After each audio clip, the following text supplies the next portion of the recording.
الحمد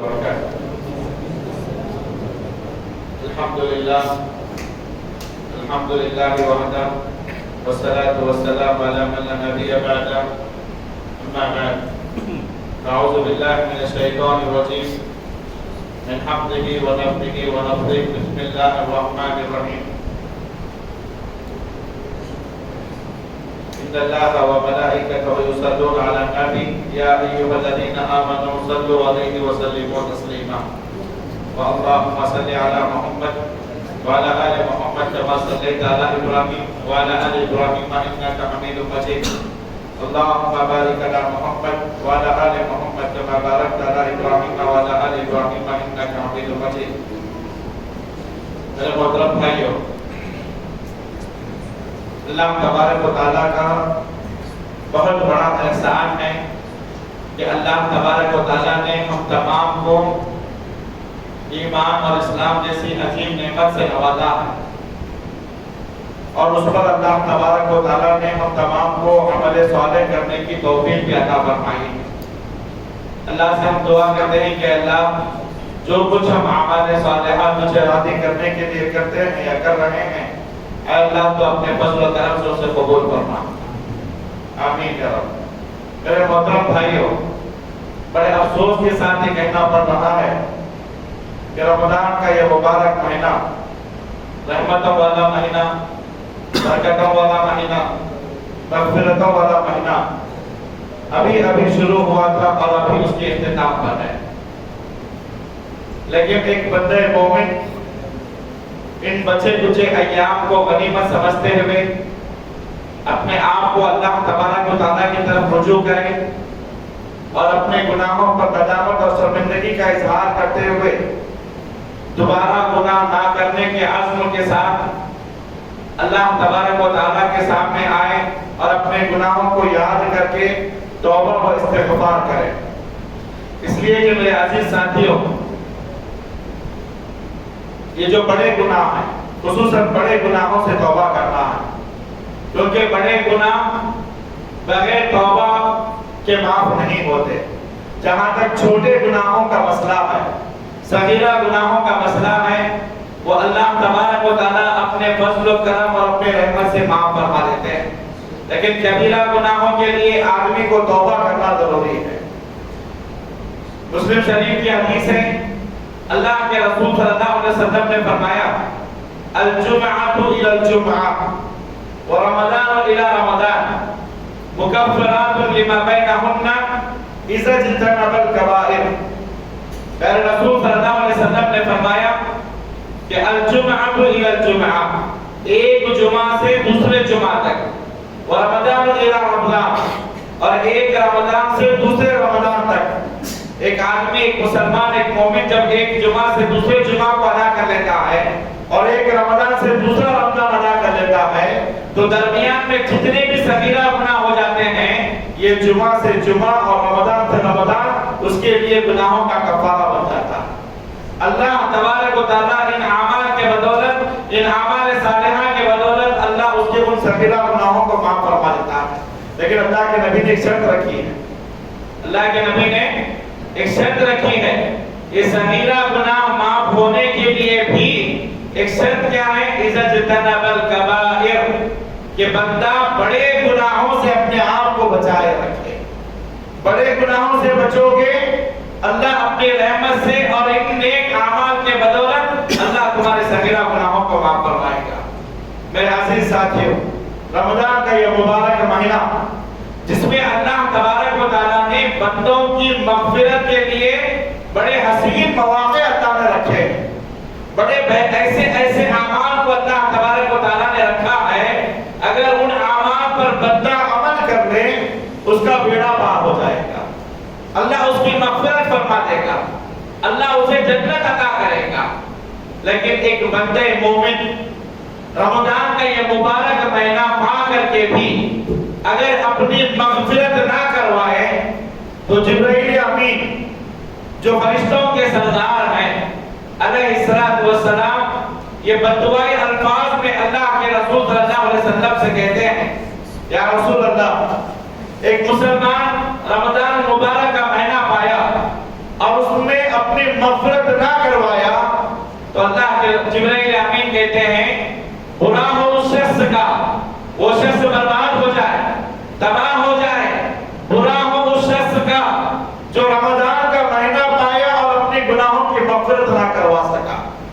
رمضان کا یہ مبارک مہینہ پایا اور اپنی گناہوں کی مغفرت نہ کروا سکا، اور اس کے بعد آگے فرماتے ہیں ادھر اگر وہ ایسی حالت میں مر گیا تو وہ سیدھے جہنم میں داخل ہوگا، والعیاذ باللہ۔ میرے عزیز ساتھیوں، یہ رمضان بڑے افسوس کے ساتھ کہنا پڑ رہا ہے کہ رمضان آیا بھی اور چلا گیا بھی، رمضان آیا بھی اور چلا گیا بھی۔ بہت سارے ایسے ہیں جو اس رمضان کو غفلت میں برت دیے۔ میرے عزیز ساتھیوں، رمضان کے اس مبارک مہینے میں اللہ تبارک و تعالیٰ نے بندوں کی مغفرت کے کئی ایسے پروانے رکھے ہیں۔ خصوصاً اللہ کے رسول صلی اللہ علیہ وسلم نے ان تاخیراتوں کے تعلق سے فرمایا تھا۔ اللہ کے رسول صلی اللہ علیہ وسلم نے ان تاخیراتوں کے تعلق سے، اس شب قدر کے تعلق سے فرمایا تھا۔ اللہ کے رسول صلی اللہ علیہ وسلم نے فرمایا من خام رمضان ایمانا و احتسابا غفر له ما تقدم من ذنبه۔ تین حدیثیں اللہ کے نبی نے بیان فرمائی۔ دیکھو کتنے حسین موقع اللہ نے رکھے ہیں۔ چھوٹے چھوٹے اعمال پر اللہ تبارک و تعالیٰ بیڑا پار کرنے کا وعدہ کر رہا، گناہوں کی مغفرت کا اعلان کر رہا ہے، اور اللہ جنت دینے کا وعدہ کر رہا۔ لیکن اس کے باوجود بھی ایک بندہ ان چھوٹے چھوٹے اعمال پر بھی اگر عمل نہ کرے تو میں سمجھتا ہوں اس جیسا بدنصیب اس دنیا میں پیدا نہیں ہوا۔ اللہ کے رسول صلی اللہ علیہ وسلم نے فرمایا من صام رمضان ایمانا و احتسابا غفر له ما تقدم من ذنبه۔ جو شخص ایمان اور احتساب کے ساتھ رمضان کی یہ مبارک مہینے کے روزے رکھ لے، اللہ کے نبی نے فرمایا اللہ اس کے پچھلے تمام گناہوں کو معاف فرمائے گا۔ کتنا بڑا کام! ایک مہینے کے روزے آپ کی پچھلی ساری زندگی کے گناہ معاف۔ کتنا غفور ہے وہ رب، کتنا رحیم ہے وہ رب، کتنا کریم ہے وہ رب کہ آپ صرف ایک مہینے کے روزے رکھ لو، وہ وعدہ کرتا ہے کہ اللہ پچھلے تمام گناہوں کو تمہارے معاف فرمائے گا۔ لیکن اس کے باوجود بھی اگر کوئی بندہ روزہ نہ رکھے اور اپنی مغفرت نہ کروائے تو اس جیسا گستاخ کون ہوگا میرا جیسا؟ پھر دوسری حدیث میں اللہ کے نبی نے فرمایا من خام رمضان ایمانا و احتسابا غفر له ما تقدم من ذنبه۔ جو شخص رمضان کے روزوں کے ساتھ ساتھ رمضان کا قیام بھی کر لیتا ہے، تراویح بھی ادا کرتا ہے، پورا مہینہ آ کر کے تراویح ادا کرتا ہے، رات کا قیام کرتا ہے، تہجد پڑھتا ہے، نفل نمازیں پڑھتا ہے، رات بھر جاگ کر کے اللہ کو راضی کرتا ہے، دن میں روزے رکھتا ہے، رات کو جاگ کر کے اللہ کی عبادت کرتا ہے، قیام کرتا ہے، ایمان و احتسابا، ایمان اور ثواب کی نیت سے اللہ کے نبی نے فرمایا غفر له ما تقدم من ذنبه، اللہ اس کے پچھلے تمام گناہوں کو معاف فرمائے گا۔ کتنی بڑی بات ہے! تراویح پڑھنے کے لیے کتنا ٹائم لگتا ہے؟ 1 گھنٹہ اگر آپ نکالیں گے، عشاء کی نماز بھی ہوگی، تراویح بھی ہوگی، سب کچھ ہو گیا۔ اللہ نے آپ کو دن بھر میں 24 گھنٹے عطا کیے ہیں۔ ان 24 گھنٹوں میں اگر ہم 1 گھنٹہ بڑی مشکل سے اللہ کے لیے وقف کریں گے، اللہ کا وعدہ ہے کہ اللہ تبارک و تعالیٰ پچھلے تمام گناہوں کو معاف کرنے کا اعلان کرتا ہے۔ پھر اللہ کے نبی نے تیسری حدیث میں فرمایا من خام لیلۃ القدر ایمانا و احتسابا غفر له ما تقدم من ذنبه۔ جو شخص لیلۃ القدر کی راتوں میں جاگ کر کے شب قدر کو تلاش کرتا ہے، شب قدر کو تلاش کرتا ہے ایمان اور احتساب کے ساتھ، اللہ کے رسول صلی اللہ علیہ وسلم فرماتے ہیں یہ 5 راتیں جاگ کر کے اللہ کی عبادت کر لے، اللہ پوری زندگی کے گناہوں کو معاف فرمائے گا۔ اور کیا چاہیے؟ 5 راتوں کی قربانی اگر ایک مسلمان نہیں دے سکتا تو پھر اس جیسا بدنصیب مسلمان کون ہوگا؟ 5 راتیں جاگ لیں، اللہ کی عبادت میں گزاریں، قیام کر لیں اور شب قدر کو تلاش کر لیں، تو میرے عزیز ساتھیوں اللہ کے نبی کا وعدہ ہے کہ اللہ کے نبی فرماتے ہیں اللہ پچھلے تمام گناہوں کو معاف فرمائے گا۔ میرے عزیز ساتھیوں یہ 10 راتیں چل رہی ہیں، پہلی رات ہم سے ختم ہو گئی، اب یہ دوسری رات چل رہی ہے، بچے کچھ 3 راتیں باقی رہ گئے ہیں۔ اگر ایک مسلمان ان 10 راتوں میں جا کر کے شب قدر کو تلاش کر لے تو یقین مانو اللہ تبارک و تعالیٰ اس کی زندگی کا بیڑا پار کرے گا۔ اور اسے جہنم سے آزاد کر کے اللہ جنت میں داخل کرے گا۔ اللہ ہم سب کو اس کی توفیق عطا فرمائے۔ البتہ میرے عزیز ساتھیوں، شب قدر کی یہ تاخیراتیں چل رہی ہیں، اللہ تبارک و تعالی ہم تمام کو جو کچھ اعمال صالحہ اس رات میں ہم کر رہے ہیں اللہ اسے شرف قبولیت بخشے۔ اور میرا آج کا جو عنوان ہے وہ ہے نیکیوں کو برباد کرنے والے اعمال۔ میرے عزیز ساتھیوں، پہلے تو ہم نیکیاں کرتے تھے، پھر اوپر سے نیکیوں کی حفاظت بھی نہیں کرتے۔ اگر نیکیاں جو کچھ ہم چھوٹے موٹے نیکیاں کر رہے ہیں اگر وہ بھی برباد ہو گئے تو پھر ہمیں کو ملے گا کیا آخرت؟ تو آج کے اس درس میں ہم لوگ اللہ تبارک و تعالیٰ کی توفیق سے کچھ ایسی چیزوں کو سماعت کریں گے جن چیزوں کے کرنے سے اللہ تبارک و تعالیٰ کہتا ہے قرآن مجید کے اندر کہ تمہاری ساری زندگی کی نیکیوں کو برباد کر دیں گے اور جہنم میں داخل کریں گے۔ تو ان سے ہمیں بچنا ہے، ان سے ہمیں بچنا ہے۔ بچو گے اللہ تبارک و تعالیٰ جنت عطا کرے گا، نہیں بچو گے تو خام جہنم ہی ہے۔ ولیعوذ باللہ، اللہ ہم سب کو اس کی توفیق عطا فرمائے۔ میرے عزیز ساتھیوں، ایک انسان کی نیکیوں کو وہ کون سے ایسے اعمال ہیں جو برباد کرتے ہیں جنہیں اللہ تبارک و تعالیٰ کل قیامت کے دن ضائع فرمانے والا ہے۔ دنیاوی اعتبار سے ایک شخص، اس شخص کو ہم سب سے زیادہ نقصان اٹھانے والا اور خسارہ اٹھانے والا کہتے ہیں جو شخص زندگی بھر مال کماتا، دولت کماتا، پیسہ کماتا، لیکن وہ مال، وہ دولت، وہ پیسہ اگر ایک جھٹکے میں ختم ہو جائے، کسی حادثے کا شکار ہو جائے تو ہم کیا کہتے ہیں؟ بھائی بندے کا بڑا نقصان ہوا، زندگی بھر اس نے مال و دولت کما کر کے جمع کیا تھا لیکن اچانک ایک جھٹکا کیا ایسا ہو گیا، حادثے کا شکار ہو گیا، آگ لگ گئی، نقصان ایسا ہوا کہ سارے پورے کا پورا مال ختم ہو گیا، تو ہم کیا کہتے ہیں؟ بھائی بندے کا بڑا نقصان ہوا۔ لیکن میرے عزیز ساتھیوں، لیکن دینی لحاظ سے سب سے زیادہ نقصان اور خسارہ اٹھانے والا شخص وہ ہے جو زندگی بھر نیکیاں کماتا رہا، زندگی بھر محنت کر کے، کوششیں کر کر کے، جدوجہد کر کر کے اللہ تبارک و تعالیٰ کو راضی کرنے کی کوشش کرتا رہا، نیکیاں کماتا رہا، لیکن جب وہ اللہ کے پاس مر کر کے پہنچا، کل قیامت کے دن اللہ کے دربار میں پہنچا تو اللہ تبارک و تعالیٰ اس کی نیکیوں کو ذرے کے برابر اڑا کر کے ختم کر دے، اسے ضائع کر دے، برباد کر دے، تباہ کر کے اللہ تبارک و تعالیٰ اسے جہنم میں داخل کر دے، تو یہ شخص آخرت کے اعتبار سے سب سے بڑا خسارہ اٹھانے والا، سب سے بڑا نقصان اٹھانے والا ہے۔ تو میرے عزیز ساتھیوں، اب سوال یہاں پیدا ہوتا ہے کہ کیا ہمارے نیکیوں کو بھی، کیا ہماری نیکیاں جو ہم کر رہے ہیں، نمازیں پڑھ رہے ہیں، روزے رکھ رہے ہیں، زکات دے رہے ہیں، حج کر رہے ہیں، جو کچھ بھی ہم چھوٹے موٹے اعمال کر کے نیکیوں کو جمع کر رہے ہیں، کیا یہ بھی ضائع ہو سکتے ہیں؟ کیا یہ بھی برباد ہو سکتے ہیں؟ کیا اللہ تبارک و تعالیٰ کل ان کو ضائع کر سکتا ہے؟ یقیناً کر سکتا ہے۔ اسی لیے اللہ تبارک و تعالیٰ نے قرآن مجید کے اندر کچھ اعمال کے تعلق سے بتلایا ہے اور کہا ہے کہ اگر تم یہ اعمال کرو گے اللہ تبارک و تعالیٰ تمہاری نیکیوں کو برباد کرے گا، اگر تم یہ کام کرو گے اللہ تبارک و تعالیٰ تمہاری نیکیوں کو برباد کر کے تمہیں جہنم میں داخل کرے گا۔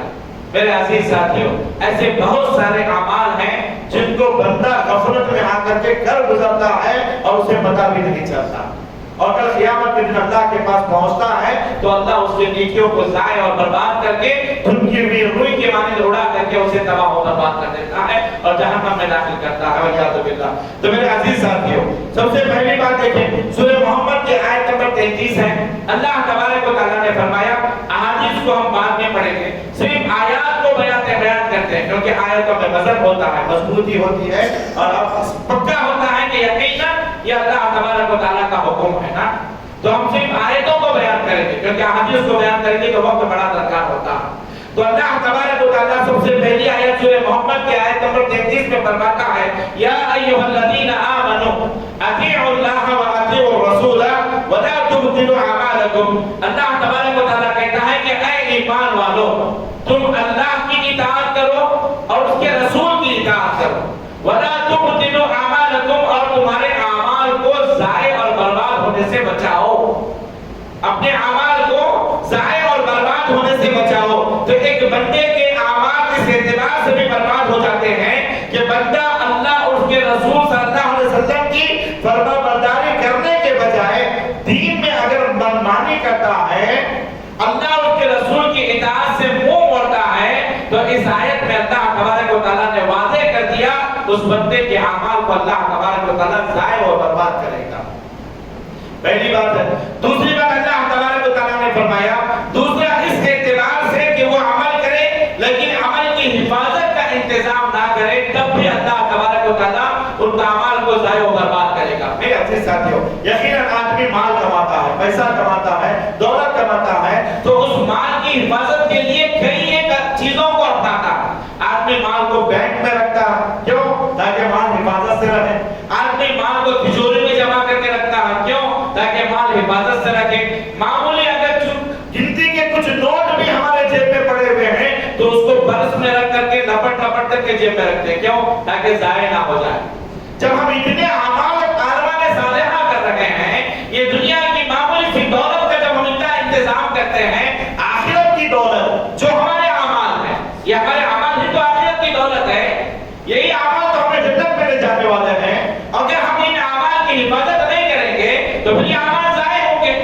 مال کی حفاظت نہیں کرو گے تو مال ضائع ہوگا، اعمال کی حفاظت نہیں کریں گے تو یقیناً اعمال بھی ضائع ہوں گے۔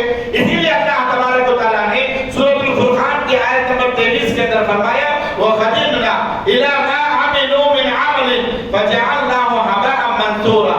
اللہ نے کہا قیامت کے دن کچھ بد نصیب ایسے بھی ہوں گے جو اپنی بہت ساری نیکیاں لے کر کے اللہ تبارک و تعالیٰ کے پاس آئیں گے، مگر اللہ تبارک و تعالیٰ کہتا ہے کہ ہم ان کی نیکیوں کو بکھری ہوئی دھول کے مانند اڑا کر کے تباہ و برباد کر دیں گے۔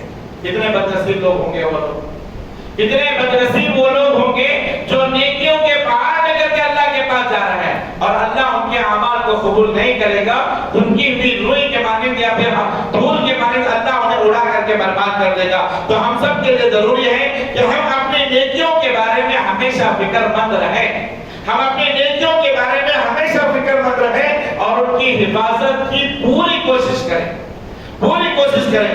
نیکیوں کو برباد کرنے والے اعمال میں سے پہلا عمل یہ ہے کہ آدمی مسلمان ہو جانے کے بعد، مسلمان ہونے کے بعد مرتد ہو جانا، دین سے پھر جانا، اسلام کو چھوڑ کر کے کوئی اور دھرم کو اختیار کر لینا۔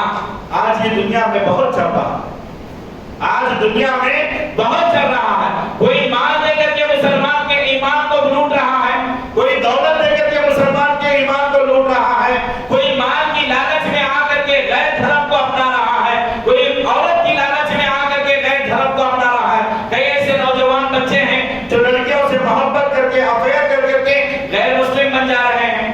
کئی ایسے غریب افراد ہیں، غریب خاندان ہیں جو مال و دولت کی لالچ میں آ کر کے مرتد ہو رہے ہیں، مرتد ہو رہے ہیں۔ تو گزشتہ جو اعمال انہوں نے کیے تھے ان کا کیا ہوگا؟ میرے عزیز ساتھیوں، یہی وجہ ہے کہ سب سے پہلا عمل یہ ہے کہ ایک آدمی مسلمان ہونے کے بعد مرتد ہو جائے، اسلام کو چھوڑ کر کے کفر کی زندگی اپنا لے، تو ایسے آدمی کے سارے اعمال کو اللہ تبارک و تعالیٰ برباد کر دیتا ہے۔ قرآن مجید کی آیت سورہ بقرہ آیت نمبر 217، اللہ تبارک و تعالیٰ نے فرمایا، وَمَن يَرْتَدِدْ مِنْكُمْ عَنْ دِينِهِ فَيَمُتْ وَهُوَ كَافِرٌ فَأُولَٰئِكَ حَبِطَتْ أَعْمَالُهُمْ فِي الدُّنْيَا وَالْآخِرَةِ۔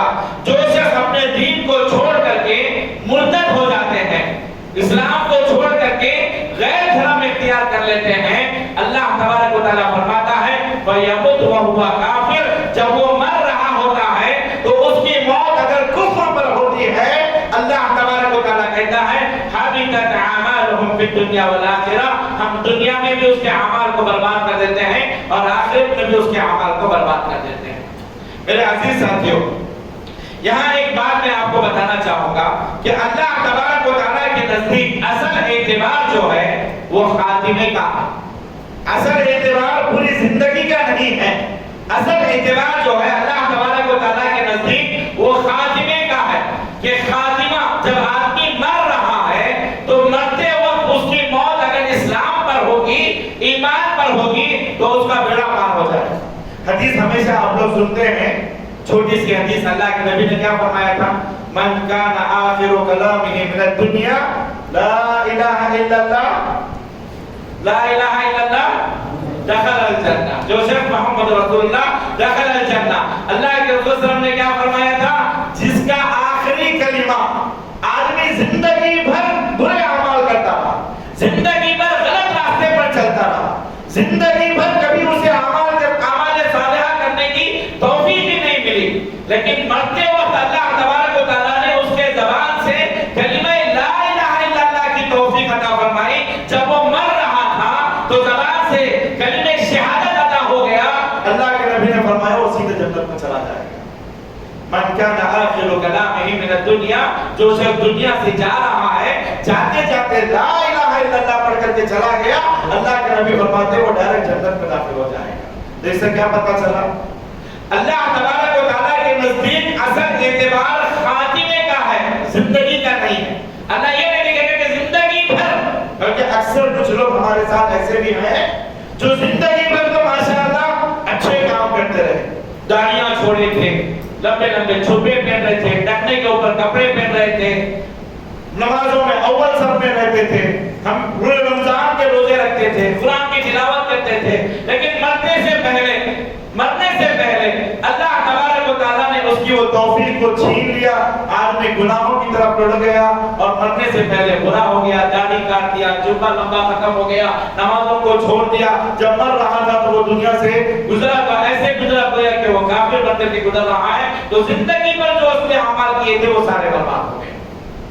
تو اللہ کے پاس اعتبار آخرت کا، آخرے کا، خاتمے کا ہے، زندگی بھر کا نہیں ہے۔ اسی لیے دعا کرو کہ اللہ جب ہمیں خاتمہ عطا کرے تو حسن خاتمہ عطا کرے، اللہ ہمیں موت دے تو کلمہ شہادت پر ہماری موت دے، کیونکہ آدمی کے اعمال کا جو اعتبار ہے اللہ کے نزدیک وہ آخری وقت کا ہے، زندگی بھر کا نہیں ہے۔ تو موت کے وقت اللہ تبارک و تعالیٰ ہمیں حسن خاتمہ عطا کرے، یہ نیت ہمیشہ دل میں رکھو۔ تو میرے عزیز ساتھیوں، اللہ نے فرمایا کہ جو ایسے لوگ ہیں جن کے اعمال کو اللہ تبارک و تعالیٰ نے دنیا میں بھی ختم کر دیا اور آخرت میں بھی ختم کر دیا، اولئک اصحاب النار هم فیہا خالدون، یہ سب کے سب جہنمی ہیں اور ہمیشہ ہمیشہ جہنم میں رہیں گے۔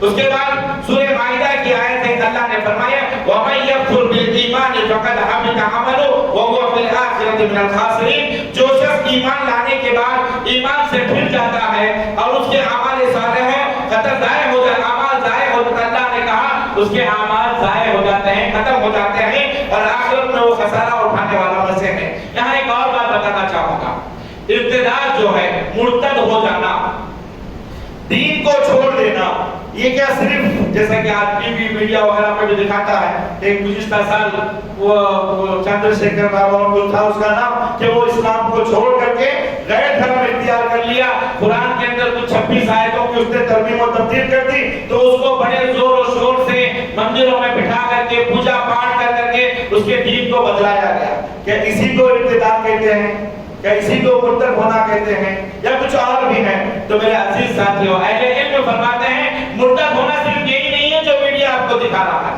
مرتد ہونا یہ بھی ہے زبان سے کچھ ایسا کلمہ نکال دینا۔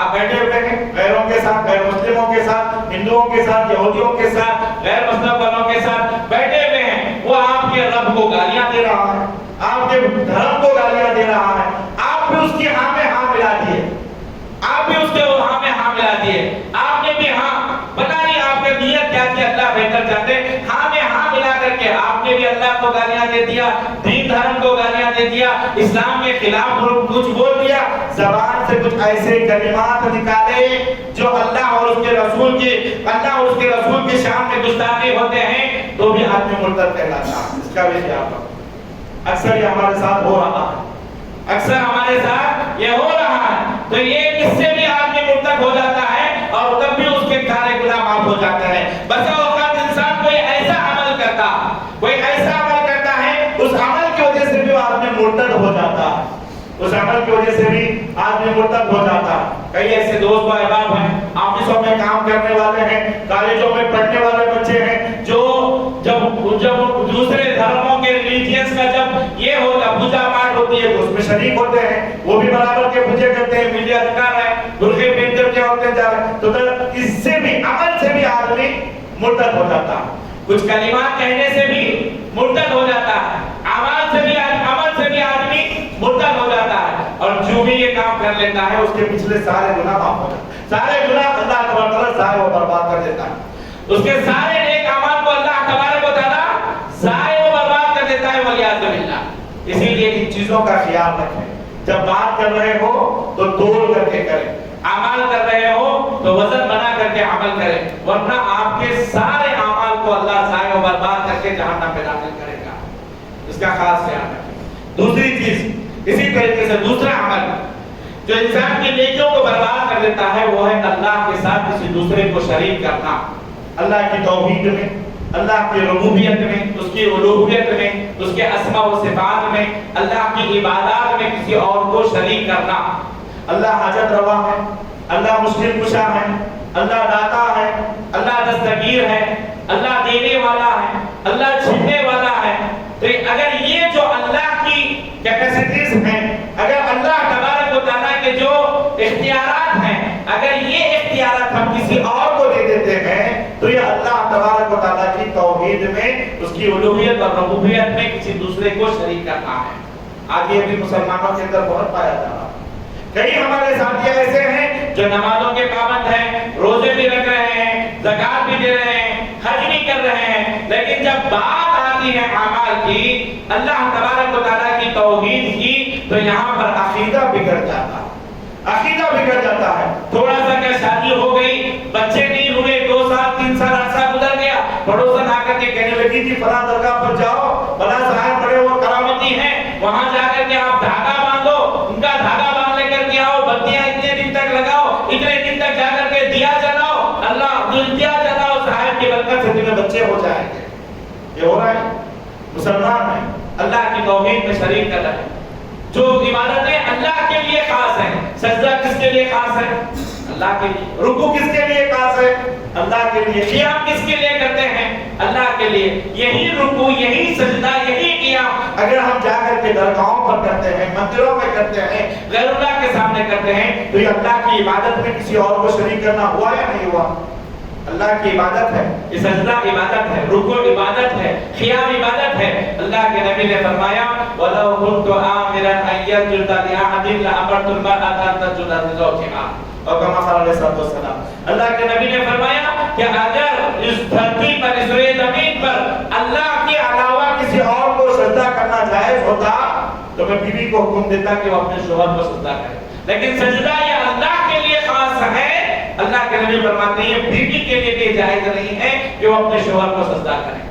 تو سجدہ یہ اللہ کے لیے خاص ہے. تو یہ جو عبادتیں اللہ کے لیے خاص ہیں, اگر بندہ کسی اور کے لیے کرتا ہے, اللہ تبارک و تعالیٰ کہتا ہے ہم اس کے تمام اعمال کو ضائع و برباد کر دیں گے. پورے اعمال ختم, نمازیں, روزے, زکات, حج, جو جو کیا تھا سب برباد, سب کے سب برباد. دلائل قرآن مجید میں بھری پڑی ہوئی ہیں. اللہ تبارک و تعالیٰ خود رسول توبہ کی آیت نمبر 17 میں فرماتا ہے وَمَا كَانَ لِلْمُشْرِكِينَ أَن يَعْمُرُوا مَسَاجِدَ اللَّهِ شَاهِدَيْنِ عَلَىٰ أَنفُسِهِمْ بِالْكُفْرِ. مشرکین کو یہ بات زیب نہیں دیتی کہ وہ اللہ کی مسجدوں کو تعمیر کریں جبکہ وہ اپنے اوپر کفر کی گواہی دیتے ہیں. جو کفر کی گواہی دیتے ہیں وہ مسجدوں کو تعمیر کرنا ان کے لیے کوئی فائدہ مند نہیں ہے. اور اس سے بھی بڑی دلیل کیا ہو سکتی ہے کہ اللہ تبارک و تعالیٰ نے اللہ کے نیک اور برگزیدہ بندے, اس روئے زمین پر سب سے نیک بندے کون ہیں؟ انبیاء علیہ السلام ہیں. انبیاء سے بڑھ کر کبھی کوئی نیک ہے؟ کوئی نہیں. انبیاء سے بڑھ کر کبھی کوئی برگزیدہ ہے, اللہ کے نزدیک پیارا اور محبوب ہے؟ کوئی نہیں ہے. اللہ تبارک و تعالیٰ نے سورۃ الانبیاء کی آیت نمبر 88 کئی متعدد انبیاء کا تذکرہ کرنے کے بعد فرمایا, اللہ تعالیٰ کہتا ہے لَحَبِطَ عَنْهُمْ مَا كَانُوا يَعْمَلُونَ وَلَوْ أَشْرَكُوا لَحَبِطَ عَنْهُمْ مَا كَانُوا يَعْمَلُونَ. اللہ کہتا ہے اگر یہ سارے انبیاء بھی اللہ کی توحید میں کسی دوسرے کو شریک کرتے ہیں, اللہ کہتا ہے ان تمام انبیاء کے اعمال کو ہم ضائع و برباد کر کے جہنم میں داخل کریں گے. انبیاء ہیں. اور اتنا ہی نہیں میرے عزیز ساتھیوں, حتیٰ کہ امام الانبیاء, امام کائنات محمد رسول اللہ صلی اللہ علیہ وسلم کے تعلق سے بھی اللہ تبارک و تعالیٰ نے فرمایا سورۃ الزمر آیت نمبر 65, اللہ کہتا ہے وَلَقَدْ أُوحِيَ إِلَيَّ وَلَقَدْ أُوحِيَ وَإِلَى الَّذِينَ مِنْ قَبْلِكُمْ لَئِنْ أَشْرَكْتَ لَيَحْبِطَنَّ عَمَلُكَ. اے محمد کریم صلی اللہ علیہ وسلم, ہم آپ کی طرف بھی یہ وحی کرتے ہیں اور آپ سے پہلے جتنے بھی انبیاء آئے ان سب کو تعریف ہم نے یہ وحی کیا تھا کہ اگر انہوں نے اللہ کی ذات میں، اس کی توحید میں، اس کی الوہیت میں، اس کی ربوبیت میں، اس کی عبادت میں اگر کسی دوسرے کو شریک کرتے ہیں تو ہم ان کے اعمال کو ضائع کریں گے۔ اللہ کے نبی محمد رسول اللہ صلی اللہ علیہ وسلم سے بھی یہ کہتا ہے، اے محمد کریم صلی اللہ علیہ وسلم، اگر آپ بھی اللہ کی توحید میں کسی کو شریک کرتے ہیں تو ہم آپ کے بھی اعمال کو ضائع برباد کریں گے۔ ذرا سوچو، اللہ کے نبی کو جب یہ کہا جا رہا ہے تو پھر میں اور آپ کس کھیت کی بولی؟ میں اور آپ کیا، ہمارا کیا مقام ہے؟ تو میرے عزیز ساتھیوں، شرک سے بچیں۔ آج ہم میں سے کتنے ایسے ہیں، ابھی میں نے آپ کے سامنے 3 حدیثیں بتائی کہ جو شخص رمضان کے روزے رکھے گا اللہ اس کے پچھلے تمام گناہوں کو معاف کرے گا، جو شخص رمضان کا قیام کرے گا اللہ اس کے پچھلے تمام گناہوں کو معاف کرے گا، جو شخص رمضان کے شب قدر کو جاگ کر کے اللہ کی عبادت کرے گا اللہ اس کے پچھلے تمام گناہوں کو معاف کرے گا۔ حدیث سنی نا؟ لیکن اللہ کے نبی نے یہاں پر 2 شرطیں لگائی، معمولی ایسے ہی گناہ معاف نہیں ہوں گے۔ 2 شرطیں اللہ کے نبی نے فرمائی، کہا کہ ایمان و احتساب، ایمان ہونا ہے اور ثواب کی نیت ہونا، ایمان ہونا ہے۔ اگر آدمی مومن نہیں ہے، ایمان والا نہیں ہے تو سمجھو اس کا یہ عمل اللہ کے دربار میں قبول نہیں ہے۔ آدمی روزے بھی رکھ رہا ہے، قیام بھی کر رہا ہے، شب قدر بھی جاگ رہا ہے اور ادھر جا کر کے یہاں علی المدد کے نعرے بھی لگاتا ہے، درگاہوں پر چادریں بھی چڑھاتا ہے، ادھر روزہ بھی رکھتا ہے، ادھر جا کر کے دیے بھی جلاتا ہے، تو پھر ایسے عمل کا کوئی فائدہ نہیں ہے۔ اللہ ایسے روزے دار کے گناہوں کو معاف نہیں کرے گا، اللہ ایسے روزے کا قیام نہیں قبول فرما، ایسے روزے دار کا قیام قبول نہیں فرمائے گا۔ کیوں؟ اللہ کے نبی نے شرط لگائی ہے، ایمان ہونا ہے، مومن ہونا ہے، موحد ہونا ہے، توحید والا ہونا ہے۔ اللہ توحید والوں کے ہی روزوں کو قبول کرے گا، قیام کو قبول کرے گا اور ان کے گناہوں کو معاف کرے گا۔ مشرک کا کوئی عمل اللہ قبول نہیں کرتا۔ اللہ نے اللہ کے نبی سے کہا کہ اگر آپ بھی شرک کرتے ہیں تو ہم آپ کے بھی اعمال کو ضائع و برباد کریں گے۔ تو میرے عزیز ساتھیوں، یہ شرک دوسرا کام ہے جس کی وجہ سے اللہ تبارک و تعالیٰ ہمارے تمام اعمال کو ضائع و برباد کرے گا۔ اسی طریقے سے تیسرا عمل یہ ہے کہ اللہ رب العزت کی آیات میں یا قرآن مجید کی آیتوں میں یہ کسی آیت کا انکار کرنا، یا پھر اللہ تبارک و تعالیٰ قیامت کے دن اللہ سے ملاقات کا انکار کرنا، یا پھر اس کے ساتھ ساتھ آخرت کے دن کا انکار کرنا۔ جو شخص ان 3 چیزوں کا انکار کرے گا اللہ کل قیامت کے دن اس کے اعمال کو ضائع و برباد کرے گا۔ قرآن مجید سورۃ الاعراف کی آیت نمبر 146 ہے، اللہ نے فرمایا والذین کذبوا بآیاتنا لقاء الآخرہ حبطت اعمالهم هل یجزون الا ما كانوا یعملون۔ اللہ تبارک و تعالیٰ فرماتا ہے جنہوں نے ہماری آیتوں کو جھٹلایا، کہا تھا نا 26 آیتیں قرآن مجید کے اندر غلط ہیں، آیتوں کو جھٹلانا ہے، جنہوں نے ہماری قرآن مجید کی آیتوں کو جھٹلایا۔ پھر اللہ تبارک و تعالیٰ فرماتا ہے آخرت کے دن اللہ سے ملاقات کو جھٹلانا، اور اسی طریقے سے آخرت کو جھٹلانا۔ جو شخص آنے قرآن مجید کی آیتوں کو جھٹلاتا ہے، اللہ سے ملاقات سے کا انکار کرتا ہے، آخرت کے دن کا انکار کرتا ہے، اللہ تبارک و تعالیٰ فرماتا ہے ہم اس کے تمام گناہوں تمام اعمال صالحہ کو ضائع و برباد کر دیں گے، اعمال صالحہ کو ضائع و برباد کریں گے۔ یہاں تک کہ میرے عزیز ساتھیوں، اسی طریقے سے ایک اور چیز ہے قرآن مجید کو ناپسند کرنا، یا قرآن مجید میں اللہ تبارک و تعالیٰ کے نازل کردہ کسی حکم کا انکار کرنا۔ ایسا آج چلتا پھر کوئی عورت کہتی ہے کہ جی میں پردے کو پسند نہیں کرتی، میں پردہ کا انکار کرتی ہوں، جبکہ اللہ نے پردے کا حکم دیا ہے۔ کوئی کہتا ہے کہ جی میں سود کو پسند نہیں کرتا، میں سود کا انکار کرتی ہوں۔ ہندوستان ایک غریب ملک ہے اور غریب ملک میں سود ہونا چاہیے، انٹرسٹ میں کام ہونا چاہیے۔ اگر کوئی سود کا انکار کرتا ہے، قرآن مجید میں جن احکام کو اللہ نے نازل کیا ہے ان احکام میں سے کسی ایک حکم کو بھی اگر وہ نہیں مانتا تو اللہ تبارک و تعالیٰ فرماتا ہے کل قیامت کے دن ہم ان کے تمام اعمال کو ضائع و برباد کریں گے۔ اتنا ہی نہیں میرے عزیز ساتھیوں، اللہ تبارک و تعالیٰ نے قرآن مجید کے علاوہ اگر کوئی آدمی اللہ کے نبی کی احادیث کا انکار کرتا ہے، یہاں بات بڑی ہے کیونکہ بہت سارے مسلمان ایسے ہیں جو کئی احادیث کا انکار کرتے ہیں، جبکہ حدیث کے تعلق سے اللہ نے کیا فرمایا؟ وَمَا يَنْطِقُ عَنِ الْهَوَىٰ إِنْ هُوَ إِلَّا وَحْيٌ يُوحَىٰ۔ اللہ کے نبی اپنی زبان سے کچھ نہیں کہتے، اپنی جانب سے کچھ نہیں بیان کرتے، جو بھی بیان کرتے ہیں وہ اللہ کے جانب سے وحی ہوا کرتا ہے۔ تو اللہ کی قرآن کا انکار کرنا اور حدیث کا انکار کرنا دونوں برابر ہے۔ اگر حدیث صحیح ہے لیکن آپ کے ہاں کئی ایسے حدیث ہیں، چاہے وہ رفع الیدین کی حدیث لے لیں، سینے پر ہاتھ باندھنے کی حدیث لے لیں، آمین بالجہر کہنے کی حدیث لے لیں، نماز کے بعد اجتماعی دعا نہ کرنے کا حکم دے دیں، کئی ایسے حدیثیں ہیں جس کو آج مسلمان انکار کرتے ہیں، کہ بھلے سے کہتے ہیں کہ ہم نہیں مانتے، ہمارے امام کے پاس یہ نہیں چلتی، ہماری مسجد میں ایسا نہیں ہوتا، کئی ایسے لوگ ہیں۔ تو یاد رکھو اللہ تبارک و تعالیٰ فرماتا ہے کہ کل قیامت کے دن ان کے تمام اعمال کو اللہ ضائع و برباد کرے گا۔ کئی حدیثوں کا انکار کرتے ہیں۔ تو میرے عزیز ساتھیو، قرآن مجید کا انکار کرنا یا نبی کریم صلی اللہ علیہ وسلم کی احادیث مبارکہ کے اندر موجود ہے جو شخص اس کا انکار کرتا ہے یا اس کو ناپسند کرتا ہے، تو اللہ تعالیٰ فرماتا ہے فَأَحْبَطَ أَعْمَالُهُمْ، کل قیامت کے دن اللہ تبارک و تعالیٰ ان کے اعمال کو ضائع و برباد کرے گا۔ اس سے بچے، احادیث کا انکار نہ کریں، قرآن مجید کی آیتوں کا انکار نہ کریں۔ جو کرتے ہیں انہیں بتائیں کہ اللہ تبارک و تعالیٰ نے قرآن مجید میں وعدے کیا ہے کہ کل قیامت کے دن تمہارے سارے اعمال برباد کیے جائیں گے۔ اسی طریقے سے میرے عزیز ساتھیوں، قرآن ایک ہوتا ہے نفاق پیدا کرنا، دلوں کے اندر نفاق کا پیدا ہونا۔ دلوں کے اندر ایک انسان اپنے آپ کو مسلمان تو ظاہر کرتا ہے لیکن بواطن وہ نفاق رکھتا ہے، مسلمانوں کے خلاف عداوت رکھتا ہے، دشمنی رکھتا ہے۔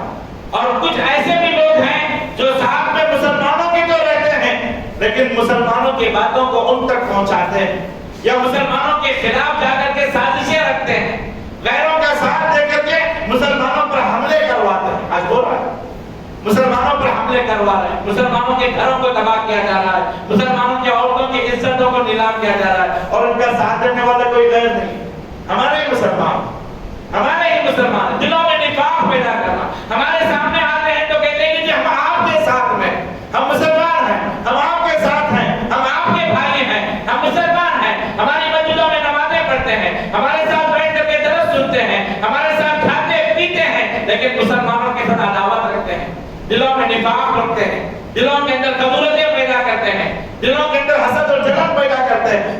مسلمان ہو کر کے بھی مسلمان کے بازو ٹھہر کر کے نماز پڑھنا پسند نہیں کرتا۔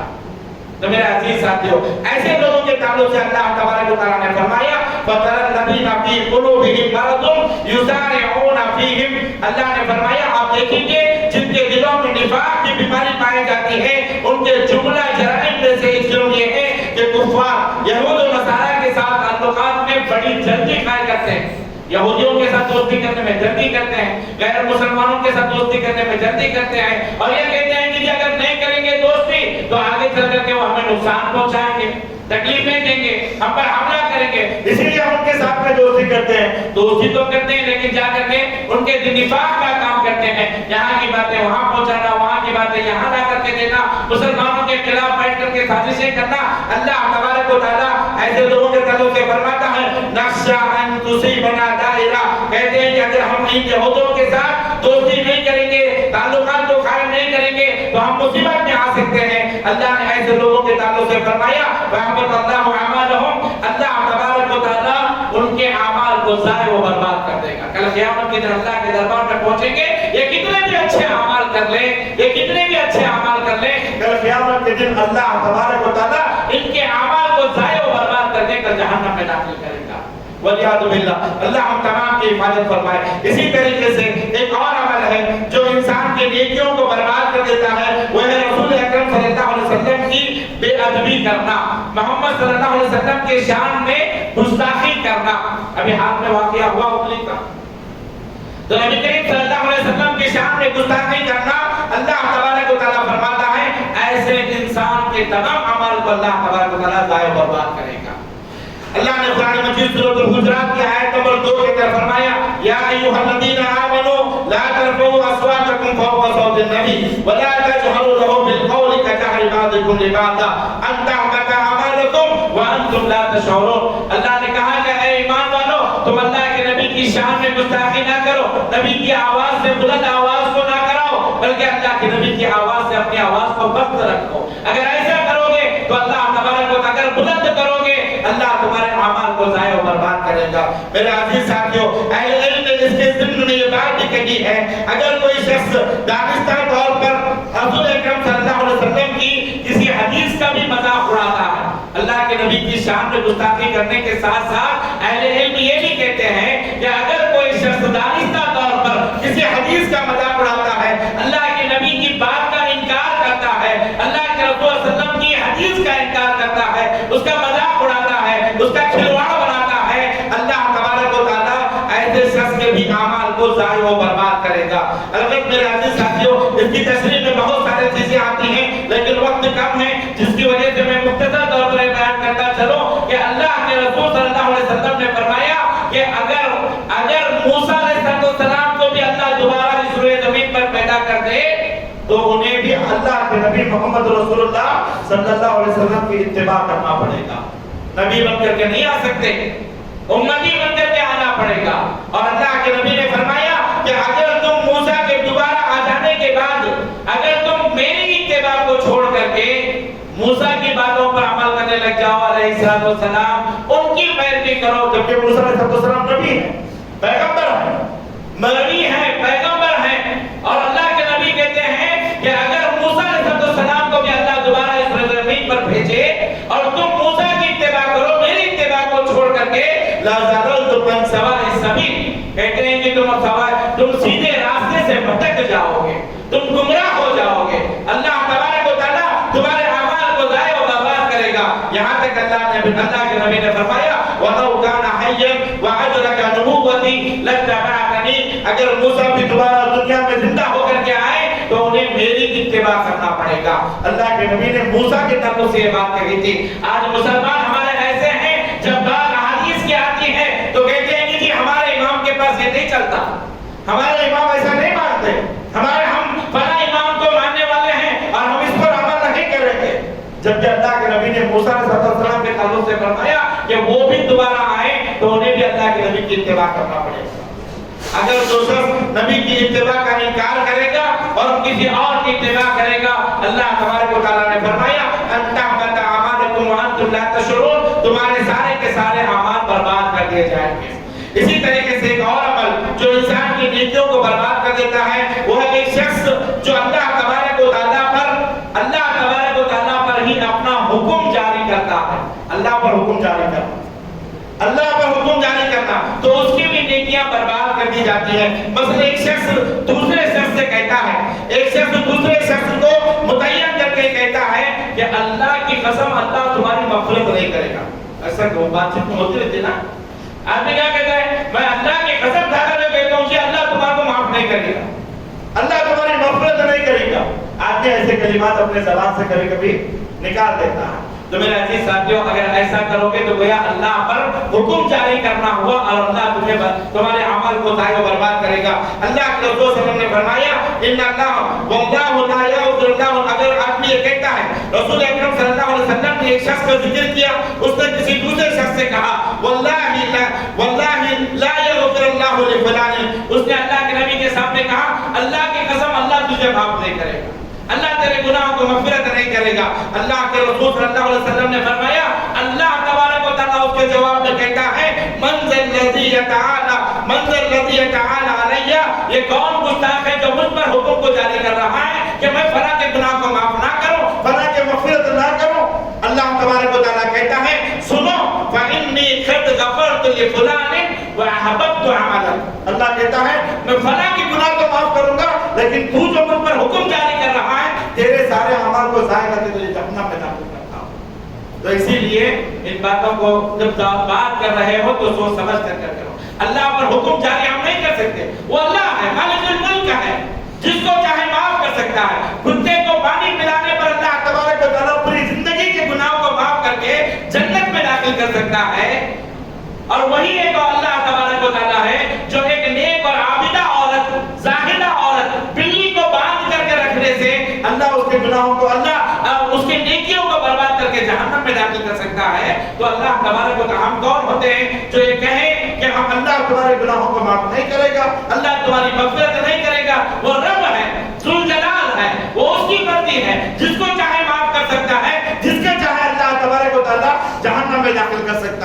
تو میرے عزیز ساتھیوں اس کا خیال رکھیں جب بھی کہتے ہیں. یہاں ایک اور بات بتانا چاہوں گا. اسی طریقے سے ایک اور عمل ہے, ذرا توجہ سے سنیے گا. اگر کوئی شخص عصر کی نماز کو جان بوجھ کر کے چھوڑتا ہے, عصر کی نماز کو جان بوجھ کر کے چھوڑتا ہے, حتیٰ کہ سورج غروب ہو جاتا ہے, تو بتائیں اس کا انجام کیا ہوگا؟ اللہ کے رسول صلی اللہ علیہ وسلم نے فرمایا اللہ اس کے پچھلے تمام نیکیوں کو برباد کر دے. آج ہم میں سے کتنے ایسے ہیں جو عصر کی نماز کو مسجد سے ڈیوٹی ختم کر کے آ کے سو جاتے ہیں, عصر کی نماز ہی چک جاتی ہے, ظہر کی نماز کو ڈیوٹی پر رہتے ہیں, ماشاءاللہ ظہر کی نماز پڑھ لیتے ہیں, فجر کی نماز ڈیوٹی کے لیے نماز پڑھ کر کے نکلتے ہیں, لیکن عصر کو آدمی گھر کو پہنچتا ہے کھا کر کے سو جاتا ہے. کب اٹھ رہا ہے؟ مغرب کے بعد یا عشاء کے وقت. لیکن اللہ کے رسول صلی اللہ علیہ وسلم کی صحیح حدیث ہے, صحیح بخاری کی روایت ہے, پیارے رسول صلی اللہ علیہ وسلم نے فرمایا من ترک صلاۃ العصر فقد حبط عمله. جو شخص جان بوجھ کر کے عصر کی نماز کو چھوڑ دیتا ہے اللہ اس کے تمام اعمال کو ضائع برباد کرے گا. ذرا سوچو, عصر کی نماز چھوڑنے والا, جبکہ اللہ تبارک و تعالیٰ نے قرآن مجید میں اسپیشلی عصر کی نماز کے تعلق سے فرمایا حافظوا علی الصلوات والصلاۃ الوسطی, لوگوں نمازوں کی حفاظت کرو, خصوصاً بیچ والی نماز کی حفاظت کرو. بیچ والی نماز کون سی ہے جی؟ ظاہر بات ہے ظہر, فجر اور ظہر 2 ہوئے, مغرب اور عشاء 2 ہوئے, تو بیچ میں عصر ہی تو بچی نا. اللہ نے کیا کہا؟ حافظوا علی الصلوات والصلاۃ الوسطی, خصوصاً تم بیچ والی نماز یعنی عصر کی نماز کی حفاظت کرو. اور یہاں اللہ کے نبی کہتے ہیں من ترک صلاۃ العصر فقد حبط عمله. جو شخص عصر کی نماز کو جان بوجھ کر کے سوتا ہے, ہم جان بوجھ کر کے سوتے ہیں, پتا ہے کہ 4 بج رہے ہیں, عصر کی اذان ہونے والی ہے, ذرا سو کر کے اٹھ دو, آدمی سو جاتا ہے, ایسا سو جاتا ہے ماشاءاللہ, پھر سیدھا مغرب یا عشاء میں اٹھتا ہے, حالانکہ پتا ہے اب اذان ہونے والی ہے, اب اذان ہونے والی ہے, جماعت ٹھہرنے والی ہے, پھر بھی عمدن جان بوجھ کر کے سوتے ہیں. کیا مرد کیا عورتیں سب کے سب اس دائرے میں داخل ہوتے ہیں, سب کے سب, حتیٰ کہ مائیں تو بچوں کو اور سناتی ہیں, بیٹا 3 بجے اسکول سے آتا ہے, اسکول سے آتے ہی کھانا کھاؤ بیٹے, 1 گھنٹہ سو جاؤ. عصر کی نماز گئی, ماں خود بچے سے کہتی ہے بیٹا سو جا کیونکہ تو تھک کر کے اسکول سے آیا ہے. اب وہ کب اٹھ رہا ہے؟ مغرب کی نماز کو. اللہ کے رسول صلی اللہ علیہ وسلم نے کیا فرمایا؟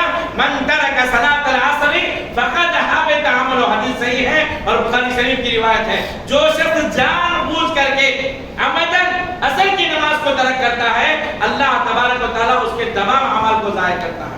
ذرا سوچو عصر کی نماز کو چھوڑنے والوں, عصر کی نماز کو چھوڑنے والوں, ذرا سوچو اگر آپ اپنے اعمال کی حفاظت کرنا چاہتے ہو تو خصوصاً عصر کی نماز کی پابندی کرو. اور جبکہ اللہ نے قرآن مجید کے اندر واضح الفاظ میں فرمایا حافظوا علی الصلوات, نمازوں کی حفاظت کرو, نمازوں کی حفاظت کرو, اور خصوصاً بیچ والی نماز یعنی عصر کی نماز کی حفاظت کرو. جب اللہ نے خود تاکیداً یہ لفظ کہا ہے تو پھر اگر کوئی آدمی اس میں غفلت برتتا ہے, سستی برتتا ہے, کاہلی برتتا ہے, تو پھر اس سے بھی بڑا اللہ تبارک و تعالیٰ کا, اللہ تبارک و تعالیٰ کی حدیث کا, اللہ کے نبی کی حدیث کا انکار کرنے والا کون ہو سکتا ہے؟ میرے عزیز ساتھیوں, عصر کی نماز کی اللہ کے لیے حفاظت کرو اور اپنے اعمال کو ضائع و برباد ہونے سے بچاؤ. یہاں ایک اور چیز آپ کے سامنے بتانا چاہوں گا, انسان کی نیکیوں کو برباد کرنے والی چیزوں میں سے ایک چیز یہ بھی ہے, خصوصاً یہ بھی توجہ سے سنیں.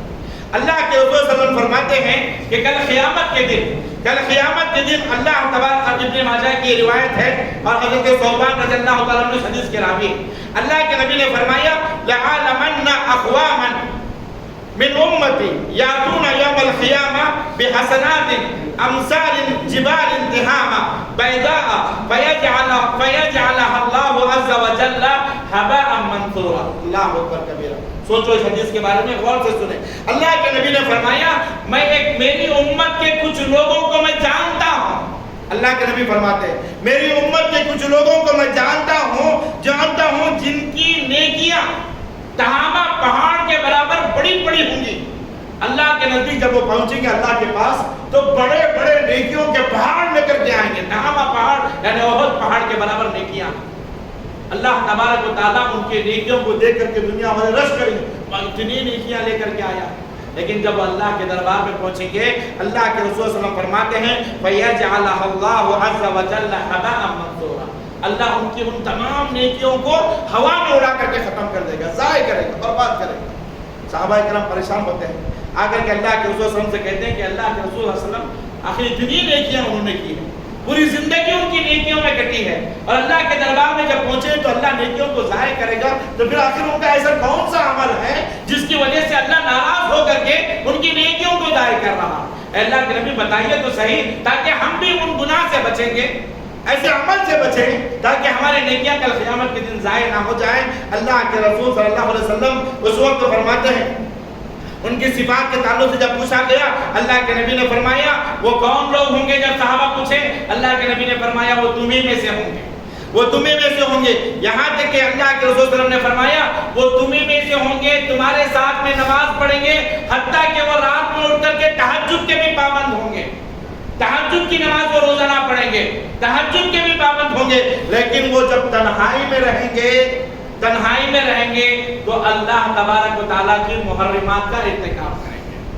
دنیا میں تو ماشاءاللہ اتنی لمبی داڑیاں ہیں، جھبے ہیں، پہلی صف میں نماز پڑھ رہا ہے، قرآن کی تلاوت کر رہا ہے، رات میں اٹھ کر کے تہجدیں پڑھ رہا ہے، دین کے بڑے بڑے ڈنکے بجا رہا ہے، بڑے بڑے بیانات کر رہا ہے، لیکن جب اکیلے میں ہوتا ہے، تنہائی میں ہوتا ہے تو وہ محرمات کا ارتکاب کرتا ہے۔ اگر اور ذرا سا سمجھ میں آنے کے لیے بات کہوں تو میں یہ کہوں گا، اکثر نوجوان بچے بچیاں آج محرمات کا ارتکاب تنہائی میں کرتے ہیں۔ یہ جو موبائل آیا ہے، موبائل آیا ہے، موبائل آپ ذرا بچے کو چھوڑ دو، دیکھو وہ کیا دیکھ رہا ہے۔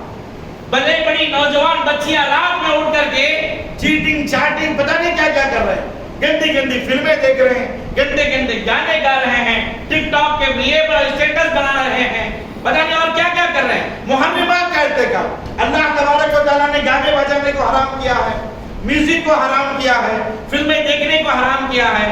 برائی یہ محرمات کا ارتکاب ہے نہیں، یہ برائیاں ہیں جو اللہ نے حرام کیا ہے۔ اب ان کو تنہائی میں جب جاتے ہیں ہمارے بچے، بچے کیا بچے، جوان کیا کیا، بوڑھے کیا عورتیں، سب کے سب اکیلے میں کیا بڑھ گئے، جیب سے موبائل نکالا، پتہ نہیں کیا کیا دیکھ رہے ہیں۔ آپ خود اپنا جائزہ لے لیں، آپ خود اپنا جائزہ لے لیں، کتنے ایسے آپ میں سے کتنوں کے موبائل نکال کر کو دیکھو، اس میں کتنے گانے ہیں، کتنے فلمیں ہیں، اور کتنے کیا کیا ٹک ٹاک کی چیزیں ہیں، آپ کو خود پتا چلے گا۔ تو اکیلے میں بیٹھ کر کے کیا دیکھ رہے ہو، اکیلے میں رہتے ہو تو کیا کرتے ہو، تم اکیلے میں ہو تو سمجھتے ہو کہ ہمیں کوئی دیکھ نہیں رہا، وہ رب دلوں کے بھید کو جانتا ہے۔ ہم دل میں جو سوچتے ہیں، جو خیال کرتے ہیں، اللہ کہتا ہے انہ علیم بذات الصدور، دلوں میں خیال جو ہم لاتے ہیں اللہ اس سے بھی واقف ہے۔ اب تو اکیلے میں بیٹھ کر کے جو دیکھ رہے ہیں کہ اللہ اس کو پتہ نہیں چلے گا۔ اللہ کے نبی فرماتے ہیں یہ وہ لوگ ہیں جو قیامت کے دن اللہ کے پاس تہامہ پہاڑ کے برابر نیکیاں لے کر کے آئیں گے، اور تمہارے ساتھ میں نمازیں پڑھیں گے، تہجد کے بھی پابند ہوں گے، قرآن و سنت کے بھی پابند ہوں گے، لیکن تنہائی میں رہیں گے تو محرمات کا ارتکاب کریں گے۔ اور اللہ کے نبی نے فرمایا یہ تمہیں میں سے ہے۔ اور اللہ کے نبی فرماتے ہیں جو ایسے کرے گا، تنہائی میں اللہ سے نہیں ڈرے گا، اکیلے میں اللہ سے نہیں ڈرے گا۔ آپ دیکھو نوجوان بچے بچیوں کو اکیلے میں چھوڑ دو، کیا کرتے ہیں، رات میں سوتے بھی ہیں تو بستر میں موبائل لے کر کے سوئے رہتے ہیں، بستر میں موبائل لے کر کے سوئے رہتے ہیں، لائٹ بند ہوئی رہتی ہے، دروازہ بند ہوا رہتا ہے، ماں باپ اس سے غافل ہیں۔ میں کہوں گا کہ ماں باپ آپ ذمہ دار ہیں بچوں کے، ذمہ دار ہیں بچوں کے۔ جہاں آپ اپنے بچوں کی اچھے سے اچھا کھلا رہے ہیں، اچھے سے اچھا پلا رہے ہیں، اعلیٰ سے اعلیٰ تعلیم دے رہے ہیں، اچھے سے اچھے اسکول اور کالج کا انتظام کر رہے ہیں، اگر آپ اپنے بچوں کی دینی تربیت نہیں کر رہے ہیں تو آپ یقین جانیے آپ نے اپنے بچوں کے جسم کو تو بنا دیا لیکن ان کی روح کو تباہ و برباد کر دیا، ان کی روح کو تباہ و برباد کر دیا۔ ماں باپ جیسے دنیا میں بچوں کی دنیا بنانے کے لیے ذمہ دار ہیں، ایسے ان کی آخرت بنانے کے لیے بھی ذمہ دار ہیں۔ آپ ہوشیار رہو۔ آج ایک ٹرینڈ چل رہا ہے کہ آزادی چاہیے، نوجوان بچے بچیاں آزادی طلب کرتے ہیں کہ بھئی ہمیں پرویسی چاہیے، آزادی چاہیے۔ ماں جب پوچھتی ہے کہ بیٹی تمہارا موبائل میں کس کا فون آیا ہے تو ماں سے بچی بدتمیزی کے ساتھ بات کرتی ہے، کیا تمہاری جھک جھک ہے۔ نوجوان بچوں سے جب مطالبہ کیا جاتا ہے کہ بیٹے تمہارا فون دو تو بیٹا دینے کے لیے تیار نہیں، کیوں نہیں دے رہا؟ آپ اپنی بیٹی سے پوچھ لو، اپنے بیٹے سے پوچھ لو، بیٹے تمہارا فون دو، مجال کے بیٹا آپ کا فون دے گا، مجال کے بیٹی آپ کا فون دے، اپنا فون دے گی، ہاں ابھی تمہارا فون لے گی لیکن اپنا فون نہیں دے گی، آپ بیٹا آپ کا فون نہیں دے گا۔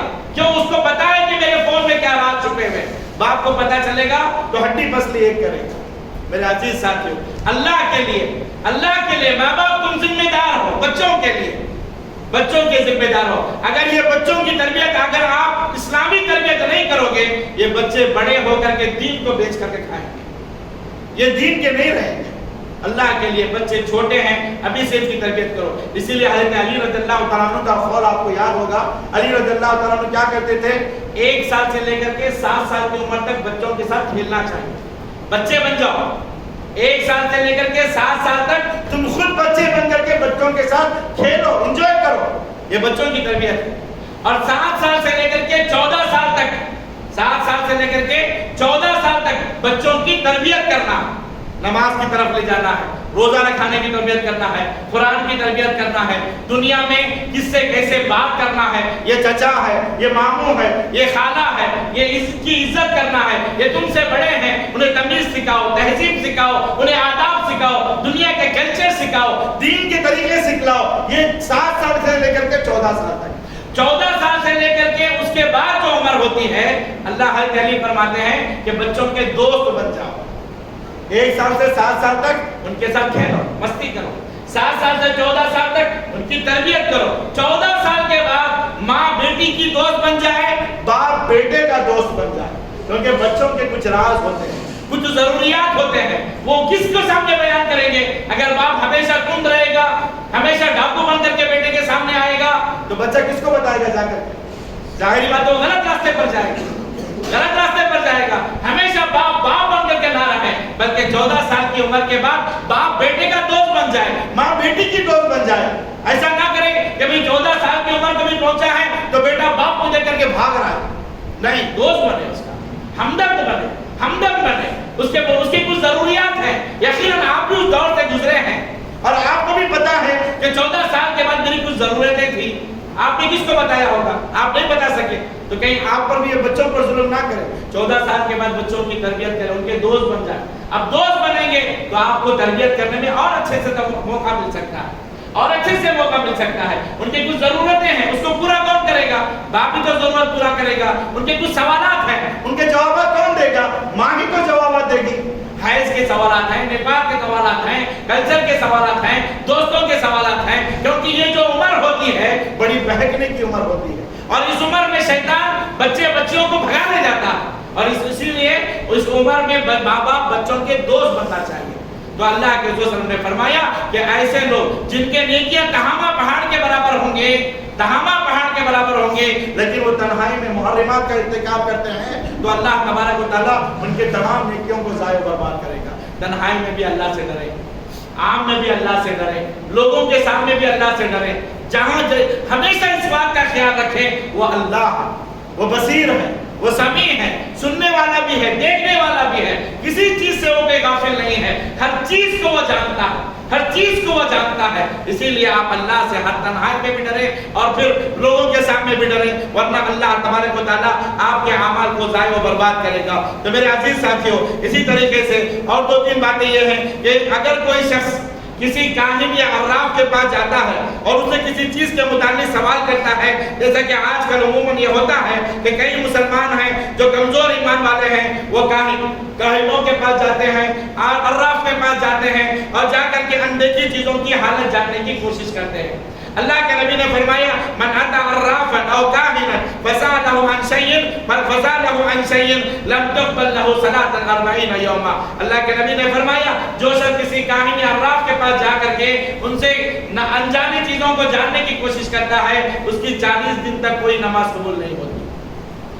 میرے عزیز ساتھیوں، یہاں بتانا چاہوں گا کہ کاہن کس کو کہتے ہیں؟ کاہن جو جگہ کے اعتبار سے چھپی ہوئی چیزوں کی خبر دیتا ہے. مثلا آپ کی گاڑی گم گئی، کاہن کے پاس عراف کے پاس جاؤ گے تو آپ کو انجن میں دکھا کر کے بتائے گا کہ فلاں جگہ پر تمہاری گاڑی ہے. بچہ گم گیا، عراف کے پاس جائیں گے تو وہ دکھائے گا جادوئی طور پر کہ تمہارا بچہ فلاں جگہ بیٹھا ہوا. اللہ کے نبی نے فرمایا یہ عراف سے بچو، یہ کاہنوں سے بچو، یہ جادوگروں سے بچو.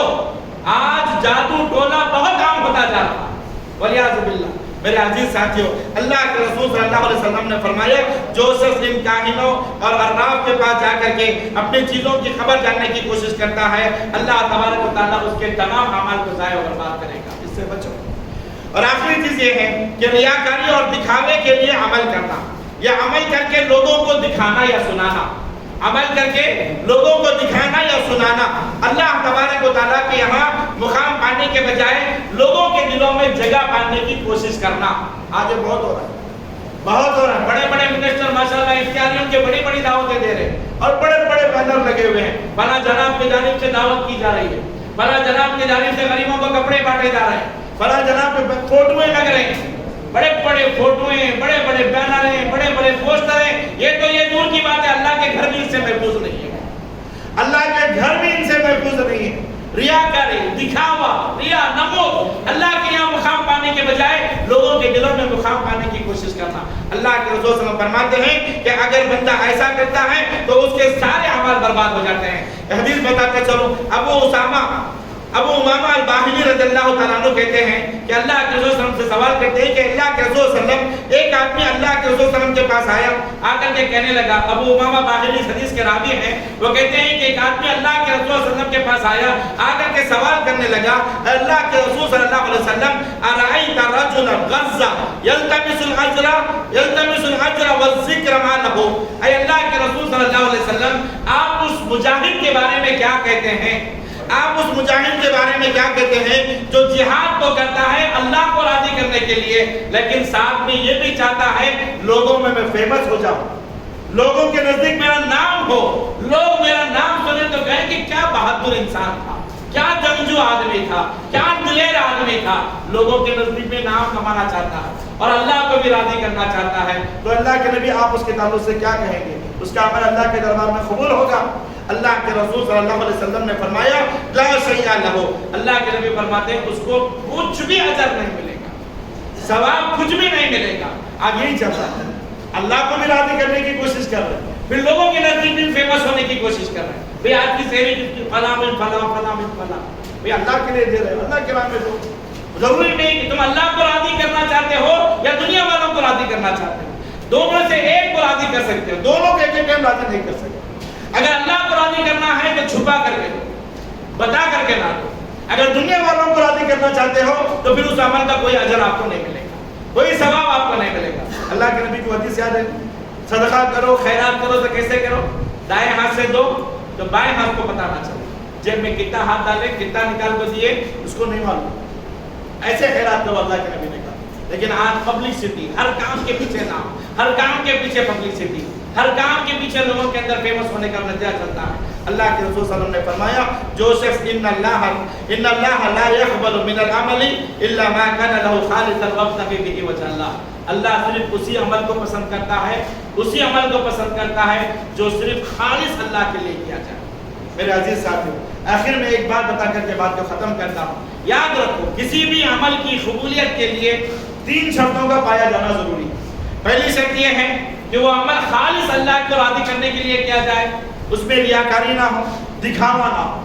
دوسری شرط یہ ہے کہ وہ عمل سنت کے مطابق ہو، اللہ کے رسول صلی اللہ علیہ وسلم کے بتائے ہوئے طریقے کے مطابق ہو، جو آپ کر رہے ہو وہ حدیث سے ثابت ہو۔ اور تیسری شرط یہ ہے کہ کرنے والا مومن ہو، مسلمان ہو، کافر نہ ہو۔ یہ 3 شرطیں ہیں۔ اگر 3 شرطیں آپ کے عمل میں پائی جا رہی ہیں، آپ مومن بھی ہیں، مسلمان بھی ہیں، پہلی شرط ہے۔ دوسری شرط آپ جو عمل کر رہے ہیں اس کا مقصد صرف اللہ کو راضی کرنا۔ تیسری شرط یہ ہے کہ اللہ کے نبی کی سنت کے مطابق کرنا۔ یہ 3 شرطیں اگر آپ کی پائی جا رہی ہیں آپ کے عمل میں، تو آپ کا عمل اللہ کے دربار میں قبول ہے۔ اگر تینوں میں سے ایک بھی نہیں ہے، کمی ہے، تو آپ کا عمل اللہ کے دربار میں قبول نہیں۔ آپ کے عمل میں ریاکاری ہے، دکھاوا ہے، ریا و نمود ہے، پھر اللہ اس عمل کو قبول نہیں کرے گا۔ آپ عمل تو کر رہے ہیں اللہ کو راضی کرنے کے لیے، لیکن وہ عمل سنت کے مطابق نہیں ہے، وہ عمل اللہ کے نبی کے طریقے کے مطابق نہیں ہے، تو پھر وہ عمل بھی اللہ قبول نہیں کرے گا۔ ہاں، عمل جو سنت کے مطابق بھی ہے، اللہ کو راضی کرنا بھی چاہ رہے ہیں، لیکن آپ مومن نہیں ہیں، مسلمان نہیں ہیں، مشرک ہیں، کافر ہیں، تو پھر اللہ اس کا بھی عمل قبول نہیں کرے گا۔ تو میرے عزیز ساتھیو، یہ کچھ اعمال تھے جن اعمال کے کرنے سے اللہ آپ کے اعمال کو ضائع و برباد کرے گا۔ اللہ سے میں دعا کرتا ہوں کہ اللہ مجھے بھی ان سے بچنے کی توفیق عطا فرمائے اور آپ سب کو بھی ان سے بچنے کی توفیق عطا فرمائے۔ اقول قولی ھذا واستغفر اللہ لی ولکم ولسائر المسلمین من کل ذنب واستغفروہ واتوبوا الیہ انہ ھو الغفور الرحیم۔